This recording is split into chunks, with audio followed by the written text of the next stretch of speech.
Hi, NCRT Grade 11 Chapter 7 ஈக்லிபிரியத்துடைய book back questions பார்த்துட்டு இருக்கோம். Question number 7.18 ethyl acetate is formed by the reaction between ethanol and acetic acid and the equilibrium is represented as அப்படின்னு நமக்கு equation கொடுத்துட்டாங்க. இதில் ஒரு 3 question கேட்டிருக்காங்க.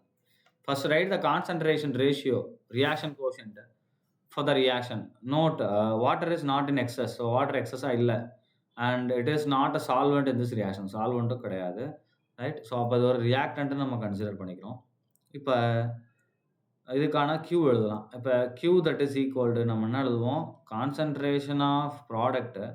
So, ப்ராடக்ட்டில் நமக்கு என்ன இருக்குது? CH3, COO, C2H5 அண்ட் இன்னொரு ப்ராடக்ட்னா இருக்குது water and divided by concentration of reactant. So, CH3, COOH and என்ன வரும்? C2H5OH. ஸோ, இதுதான் Q. ஃபஸ்ட்டு கொஸ்டினுக்கு ஆன்சர் எழுதியாச்சு. Q எழுத சொல்லியிருக்காங்க. ரைட். நெக்ஸ்ட் கொஸ்டின் பாருங்கள்.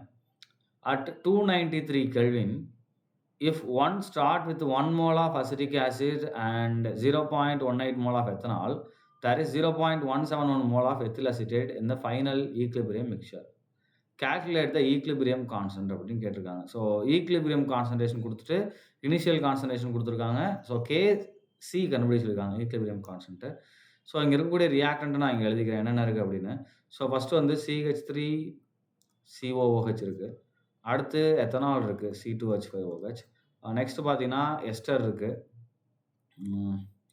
CH3 COO C2H5. அடுத்து வாட்டர் இருக்குது. ரைட்டா? அட் இனிஷியலில் பார்த்தீங்கன்னா இதோடைய கான்சன்ட்ரேஷன் 1 அண்ட் இதோடைய மோல்ஸ் தான் 1. கான்சன்ட்ரேஷன் அப்போ டிவைட் பை V போட்டுக்கலாம். இப்போ 1/V. இந்த V எப்படி கேன்சல் ஆயிரும்.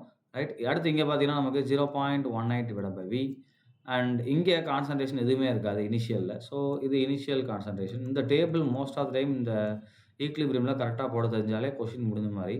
ரைட். அடுத்து பாருங்கள். அட் ஈக்லிபிரியம் ஆகும் 1 மைனஸ். ஸோ, ஒரு பர்டிகுலர் அமௌண்ட் நமக்கு மைனஸ் ஆகும்.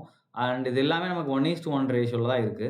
அப்போ இங்கே எவ்வளோ அமௌண்ட் மைனஸ் ஆகுதோ அதே அமௌண்ட் தான் இங்கே ஈக்லிபிரியத்தில் நமக்கு ஃபார்ம் ஆகும். அந்த வேல்யூ கொடுத்துட்டாங்க 0.171. அப்போ இதோட வேல்யூ வந்து 0.171/V.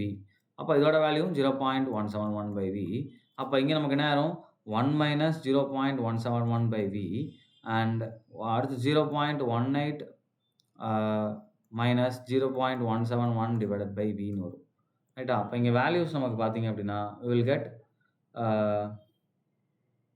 இங்கே வேல்யூ பார்த்தீங்கன்னா 0.829/V அண்ட் இங்கே 0.009/V. இங்கே அகைன் சேம் வேல்யூ தான் இங்கே நமக்கு ரீட்டைன் ஆக போகுது. ரைட்டா? சரி, இப்போ இதுக்கு நம்ம என்ன பண்ணலாம்? KC ஈக்குவேஷன் எழுதலாம். இப்போ KC ஈக்குவேஷன் நமக்கு இங்கே எப்படி எழுதுறதுன்னு பாருங்கள். Right. So, KC that is equal to concentration of product என்னென்ன இருக்குது பாருங்கள். So, 0.171 into 0.171 divide by concentration of reactant பாருங்கள் 0.829 இன்ட்டு 0.009. ஸோ, இதோட வேல்யூஸை நான் எழுதிட்டேன். ஈக்லிபிரியம் வேல்யூஸ் எல்லாமே. அண்ட் நமக்கு கேசியோட வேல்யூ இதை நீங்கள் ஒர்க் அவுட் பண்ணிங்கன்னா வில் கெட் 3.92. இதுதான் நமக்கு கேசியோட வேல்யூ. ரைட். கேசி கண்டுபிடிச்சாச்சு. ரைட். அடுத்த கொஸ்டின் பாருங்கள். இதில் subdivision 3. Starting with 0.5 mole of ethanol and 1 mole of acetic acid and maintaining it at 293 Kelvin, 0.214 mole of ethyl acetate is found after some time அப்படின்னு கொடுத்துருக்காங்க. Has equilibrium is reached அப்படின்னு கேட்டிருக்காங்க. Right. So, இந்த வேல்யூவை நம்ம substitute பண்ணிக்கலாம். Same இதை 1 and 0.5 அதே வேல்யூ தான் நமக்கு இங்கே வந்து 0.18 கொடுத்துருக்காங்க. அங்கே வந்து 0.5 கொடுத்துருக்காங்க. ஸோ, ஸ்டார்ட் பண்ணலாம். வேல்யூஸ் மட்டும் தான் வேறு பட் சேம் மெத்தட் தான். ஃபஸ்ட்டு பாருங்கள். இங்கே அசிட்டிக் ஆசிட். ரைட். இங்கே எத்தில் ஆல்கஹால் அண்ட் இங்கே எஸ்டர் அண்ட் இங்கே வாட்டர். இந்த மாதிரி எடுத்துக்கலாம். ஃபஸ்ட்டு வந்து எத்தனால் 0.5 மோல். அப்போ இது 0.5 and acetic acid 1 mole and இது 2 ஃபார்ம் ஆகிருக்காது. சரி. ஆஃப்டர் சம் டைம்ஸ் நமக்கு என்ன ஆயிருதுன்னா இதோடைய வேல்யூ நமக்கு 0.214 இருக்குது.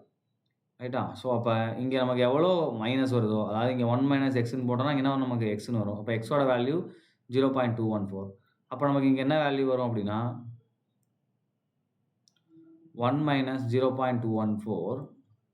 ரைட். இங்கே 0.5 மைனஸ் 0.214 ரைட். ஓகேவா? எல்லாத்துக்கும் டிவைடட் பை V வரும். அகைன் இந்த V நமக்கு என்ன ஆயிரும்? கேன்சல் ஆயிரும். இங்கேயும் நமக்கு என்ன ஆகும்? 0.214 டிவைடட் பை V. இப்ப Q கண்டுபிடிக்கலாமா? இப்ப Qக்கும் KCக்கும் அதே ஃபார்முலா தான் இல்லையா? அப்ப இத மைனஸ் பண்ணோம் அப்படின்னா, நமக்கு இந்த இடத்துல 0.786 இங்க பார்த்தீங்க அப்படின்னா 0.286 அகைன் இங்க என்னது 0.214, 0.214 ரைட்? அப்ப QC that is equal to நமக்கு என்ன வரும்? ரியாக்டன்ட் பை ப்ராடக்ட் தானே. ஸோ ப்ராடக்ட் பை ரியாக்டன்ட் என்ன வரும் நமக்கு? 0.214 the whole square right divided by 0.786 into 0.286. So அப்போ நமக்கு இந்த இடத்துல Qவோட வேல்யூ பார்த்தீங்க அப்படின்னா QC that is equal to 0.2037 அப்படின்னு வந்திருக்கு. ரைட்டாப்பா? நமக்கு கேசியோட வேல்யூ என்ன கொடுத்துருக்கு பாருங்க. கேசியோட வேல்யூ பொறுத்த வரைக்கும் வில் கெட் 3.92. சரியா? ஸோ அப்போ நமக்கு எப்படி இருக்கு பாருங்க. QC is smaller than KC அப்படின்னு இருக்கு.